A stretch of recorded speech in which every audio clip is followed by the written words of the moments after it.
അസ്സലാമലൈക്കും. അപ്പൊ ഇന്ന് എന്തിനാ വന്നത് തരോ? ഉപദേശിക്കാനല്ല കേട്ടോ. നാട്ടിലൊക്കെ നല്ല മഴയാണ്, മൊത്തത്തിൽ വെള്ളപ്പൊക്കാണ്, റോഡ് ഏതാണ് തോട് ഏതാണ് അറിയാത്ത കോലത്തിലാ ചില പ്രദേശങ്ങളിലൊക്കെ. എന്തായാലും പ്രവാസ ലോകത്ത് നിന്നത് കാണുമ്പോൾ ഭയങ്കര സങ്കടമുണ്ട്. നമ്മളെ മുൻകാലങ്ങളിൽ എന്ന് പറഞ്ഞ പോലെ ആ കാലങ്ങളോട്ട് പോണ്ട, തൊട്ടപ്പുറത്ത് കഴിഞ്ഞ പലതും നമുക്ക് ഓർക്കുന്നുണ്ട്.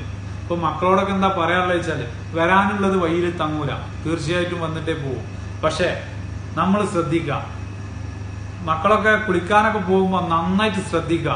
എപ്പോഴും വെള്ളക്കെട്ടുകൾ ഒലിച്ചു വരാനും പല അപകടങ്ങളും ഉണ്ടാവാനും, അതുപോലെ മാളങ്ങൾ നഷ്ടപ്പെട്ട ഒരുപാട് സർപ്പങ്ങളും വള്ളിച്ചാതികളും പലതും വെള്ളത്തിൽ വരാൻ സാധ്യതയുണ്ട്.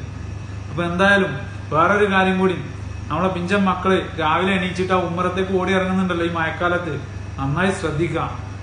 നമ്മുടെ ഉമ്മറമായിരിക്കും ഒരുപക്ഷെ ഈ മാളങ്ങൾ നഷ്ടപ്പെട്ട സർപ്പങ്ങൾക്കും വള്ളിച്ചാതികൾക്കും ഒരു വാസസ്ഥലായിട്ടുണ്ടാകുക. അപ്പൊ ആ കാര്യങ്ങളൊക്കെ നല്ലോണം ശ്രദ്ധിക്കാം. അതുപോലെ വെള്ളത്തിൽ കുളിക്കാൻ പോകുമ്പോൾ വൈദ്യുതി ലൈന് നന്നായിട്ട് ശ്രദ്ധിക്കുക.